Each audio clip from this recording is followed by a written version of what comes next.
యొక్క మంచి ఆలోచన. దీన్ని అందరూ సద్వినియోగం చేసుకోవాల్సిందిగా నేను కోరుతా ఉన్నాను. ఇది కంటిన్యూ అవుతుంది కూడా.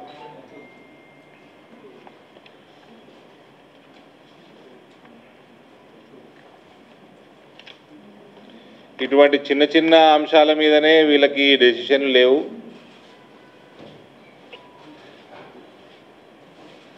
వీటికే పైసలు లేవంటున్నాడు రేవంత్. ఇవాళ ఏ గ్రామానికి వెళ్ళినా ఏ పట్టణానికి వెళ్ళినా కాంగ్రెస్ పార్టీ యొక్క ఇమేజు భూస్థాపితం అయిపోయింది. ఇప్పుడున్న ప్రభుత్వము దేనికి వనికిరాని పనికి మాలిన ప్రభుత్వం అన్నది ప్రజల నిర్ణయానికి కూడా వచ్చేసింది. ఇవన్నీ కూడా కప్పిపుచ్చుకోవడానికి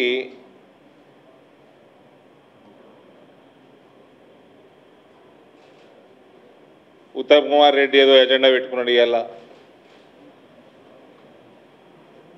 డైవర్షన్ టాక్టిక్స్. ఇందులో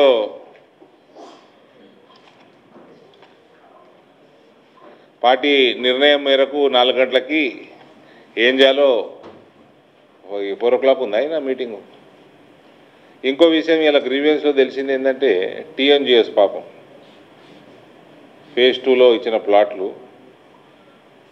ఈ కేసీఆర్ అనేటోడు phase 1లో చెన్నారెడ్డి గారు అప్పుడెప్పుడో ఇచ్చినాయి, అన్నీ అయిపోయినాయి, రిజిస్ట్రేషన్లు అయిపోయినాయి, ఇల్లు కట్టుకున్నారు ఉంటున్నారు. phase 2లో కూడా చాలామంది ఇల్లు కట్టుకున్నారు, కానీ ప్లాట్లు కూడా రిజిస్టర్ చేయలేని దౌర్భాగ్యుడు కేసీఆర్. వాళ్ళకి 120-130 ఎకరాలు ఇచ్చి వాళ్ళకి రిజిస్ట్రేషన్లు ఆపేసి 10 ఎకరాలు లంచం అడిగిండట కేటీఆర్. అలా సొసైటీ నుంచి మొత్తం 10 ఎకరాలు లంచం ఇస్తే అప్పుడు రిజిస్టర్ చేస్తానన్నట. ఇక ఇటువంటి వాళ్ళు కూడా రాజకీయాలు చేస్తూ ఉన్నారు. అయ్యనేమో ఇచ్చినా నువ్వు చెప్పుకుంటాడు గొప్పలు, కొడుకేమో మా అయ్య ఇచ్చిన దాంట్లో నాకు 10% వాటా అంటాడు. This is Kalvakuntla family. That is why I say they belong to jail. అది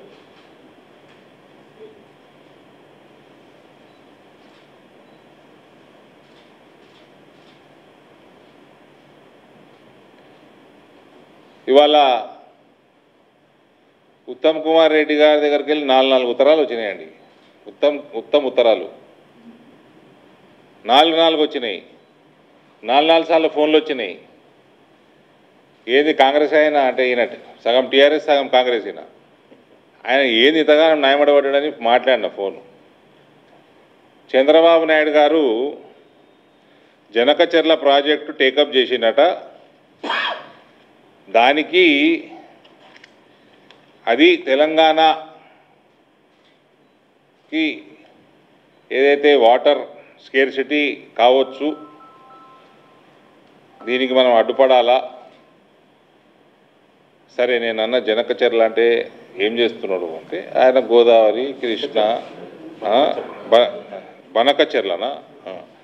బనకచెర్ల ఏం చేస్తున్నాడు అంటే గోదావరి కృష్ణ పెన్నా కలిపి వాళ్ళు ఏదో ఇక్కడ నుంచి నీళ్ళు ఎత్తిపోసుకొని వాళ్ళు రాయలసీమ ప్రాంతానికి అక్కడ ఏదో క్రియేట్ చేసుకుంటున్నారు వాటర్ ఫెసిలిటీ. దీని చరిత్రకు పోతే కేసీఆర్ దీనికి ఆమోదం పలికిండు. జగన్ సీఎం ఉన్నప్పుడు జగన్ కేసీఆర్ మీటింగ్లు పెట్టుకొని ఇది Hindu paper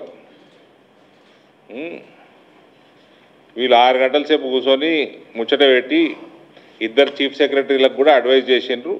AP reorganisation act ప్రకారం గైడ్లైన్స్ ప్రకారం సిడబ్ల్యూసి గైడ్లైన్స్ ప్రకారం క్లియర్ చేసి కేసీఆర్. మరి టీఆర్ఎస్ వాళ్ళు ఏమంటారు చూద్దాం. ఇవాళ అలా వస్తున్నారా అండి మీటింగ్కి? దేశమంతా సిడబ్ల్యూసి ఉన్నది, కృష్ణా గోదావరి బేసిన్ల బోర్డులు ఉన్నాయి, వాటికో గైడ్లైన్స్ ఉంటాయి. తెలంగాణకి అన్యాయం జరగనిచ్చే ప్రశ్నే లేదు.